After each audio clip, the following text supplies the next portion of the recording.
മലപ്പുറം തിളക്കമുള്ള വിജയത്തിനു പിന്നാലെ മുസ്ലിം ലീഗിലെ മന്ത്രിസ്ഥാനചർച്ചയും സജീവമായി.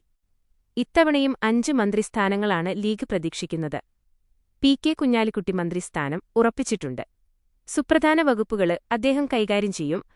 ഉപമുഖ്യമന്ത്രി സ്ഥാനം ലഭിക്കുകയാണെങ്കിൽ പി.കെ. കുഞ്ഞാലിക്കുട്ടി തന്നെയാണ് ഉപമുഖ്യമന്ത്രി. ഉപമുഖ്യമന്ത്രി സ്ഥാനം ലീഗ് ആഗ്രഹിക്കുന്നുണ്ടെങ്കിലും സമ്മർദ്ദത്തിലാക്കേണ്ടെന്നാണ് പാർട്ടി തീരുമാനം. 63 സീറ്റ് നേടി കോൺഗ്രസ് തെരഞ്ഞെടുപ്പില് ശക്തമായ തിരിച്ചുവരവ് നടത്തിയതിനാല് പേശല് രാഷ്ട്രീയത്തിന് മുതിരേണ്ടതില്ലെന്നാണ് നിലപാട്. എം.കെ. മുനീറിന്റെ അഭാവത്തില് രണ്ടാമനായി കെ.എം. ഷാജി വരാനാണ് സാധ്യത കൂടുതല്.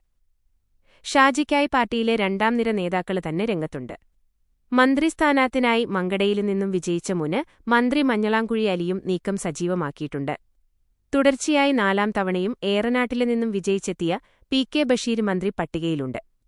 മന്ത്രിയായി തിരഞ്ഞെടുപ്പ് രാഷ്ട്രീയത്തില് നിന്ന് വിടവാങ്ങാൻ അവസരം നൽകണമെന്ന നേതൃത്വത്തോട് ആവശ്യപ്പെട്ടാണ് 4ാം തവണയും ബഷീർ സ്ഥാനാർത്ഥിക്കുപ്പായം ഒപ്പിച്ചെടുത്തത്. ബഷീർ നേരത്തെ തന്നെ മന്ത്രിസ്ഥാനത്തിനായി നീക്കം സജീവമാക്കിയിരുന്നു.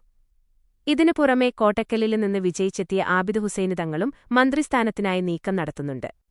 ജില്ലയിൽ നിന്ന് 3 പേർക്ക് അവസരം നൽകിയാല് ബാക്കി 2 പേര് മലപ്പുറത്തിന് പുറത്തുനിന്നുള്ളവർക്ക് നൽകും. നിലവില് മലപ്പുറത്തുനിന്ന് 4 പേര് സാധ്യത പട്ടികയിലുണ്ടെങ്കിലും അവസാനഘട്ടത്തില് കുഞ്ഞാലിക്കുട്ടി, പി.കെ. ബഷീർ എന്നിവയ്ക്കു പുറമെ മഞ്ഞളാംകുഴി അലി, കെ.എം. ഷാജി എന്നിവരില് ആരെങ്കിലും ഒരാള് പുറത്താകാനാണ് സാധ്യത. മലപ്പുറത്തുനിന്ന് ലീഗ് മന്ത്രിമാര് 3 കൂടിയേക്കില്ല. കോൺഗ്രസിന് കീഴ്വഴക്കമനുസരിച്ച് മലപ്പുറത്തുനിന്ന് ഒരു മന്ത്രി ഉറപ്പാണ്.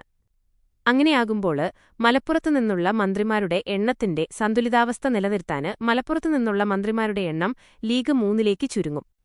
ഈ സാഹചര്യത്തില് മണ്ണാർക്കാട് നിന്നും 4ാമതും വിജയിച്ചെത്തിയ എൻ. ഷംസുദ്ദീന് മന്ത്രിപട്ടികയില് ഇടം പിടിക്കും. 21 ലക്ഷത്തോളം സന്തുഷ്ടരായ ഉപഭോക്താക്കളും 2 ലക്ഷത്തോളം തിമിര ശസ്ത്രക്രിയകളും പൂർത്തിയാക്കിയ മലബാറിലെ ഏക കണ്ണാശുപത്രി Al Salama eye hospital, hospital road, Perinthalmanna. Kozhikode ജില്ലയില് നിന്ന് പാറക്കല് അബ്ദുല്ല എം.എ. റസാഖ് എന്നവരില് ഒരാൾക്ക് സാധ്യതയുണ്ട്. വടക്കന് കേരളത്തിന് പ്രാതിനിധ്യം നൽകുകയാണെങ്കില് മഞ്ചേശ്വരത്ത് ബി.ജെ.പിയെ തോൽപ്പിച്ചെത്തിയ എ.കെ.എം. അഷ്റഫിനെയും പരിഗണിച്ചേക്കും.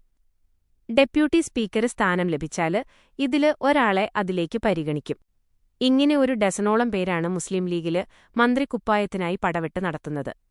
സമ്മർദ്ദം ചെലുത്തുന്നവരെല്ലാം 2-3 വട്ടം ജനപ്രതിനിധികളായതും മുതിർന്ന നേതാക്കള് ആണ് എന്നതും നേതൃത്വത്തെ കുഴക്കുകയാണ്.